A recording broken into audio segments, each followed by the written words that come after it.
अध्याय 2 सांख्य योग। नमस्ते दोस्तों, भगवद गीता की इस यात्रा में आपका स्वागत है। पिछले अध्याय में हमने देखा कि कैसे अर्जुन युद्ध के मैदान में पूरी तरह से भ्रमित और दुखी हो गए थे। लेकिन क्या आप जानते हैं कि यह दुविधा सिर्फ युद्ध तक सीमित नहीं है। हम सभी अपने जीवन में कई बार ऐसे मोड़ पर आते हैं जहां हमें समझ नहीं आता कि क्या करें। आज हम भगवद गीता के दूसरे अध्याय सांख्य योग की बात करेंगे। ये अध्याय गीता का हृदय है। यहां भगवान कृष्ण अर्जुन के विषाद को दूर करना शुरू करते हैं और उन्हें जीवन के सबसे गहरे रहस्यों से परिचित कराते हैं। यह आपको सिखाएगा कि जीवन की मुश्किलों में भी शांत और स्थिर कैसे रहें। अध्याय का सार।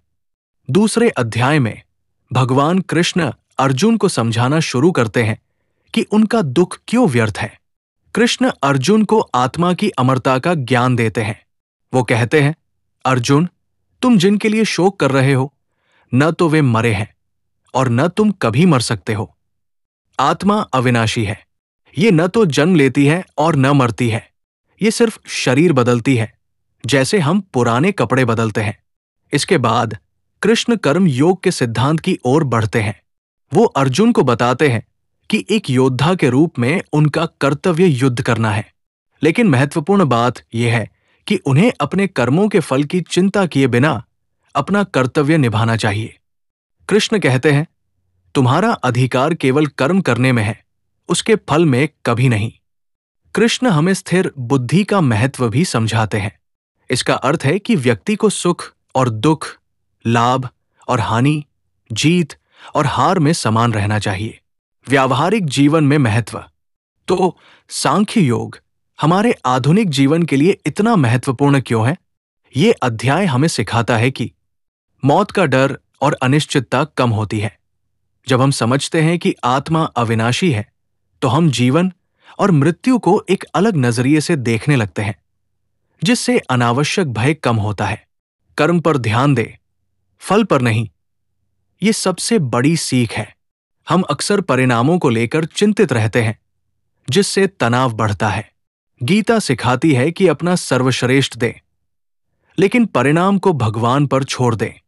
यह हमें शांति देता है और हमें अपने काम पर बेहतर ध्यान केंद्रित करने में मदद करता है। भावनाओं पर नियंत्रण।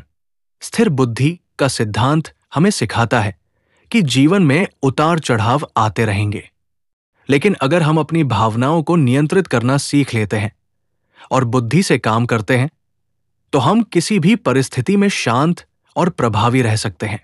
ये अध्याय हमें सिखाता है कि जीवन की चुनौतियों से कैसे निपटा जाए और एक संतुलित और उद्देश्यपूर्ण जीवन कैसे जिया जाए। निष्कर्ष और अगला अध्याय।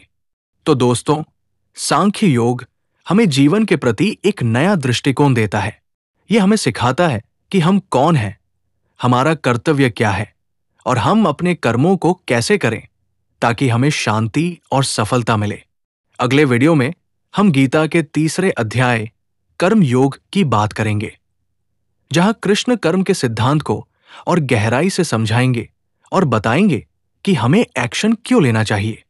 अगर आपको यह वीडियो पसंद आया तो इसे लाइक करें, अपने दोस्तों के साथ शेयर करें और हमारे चैनल को सब्सक्राइब करना न भूलें। मिलते हैं अगले अध्याय में।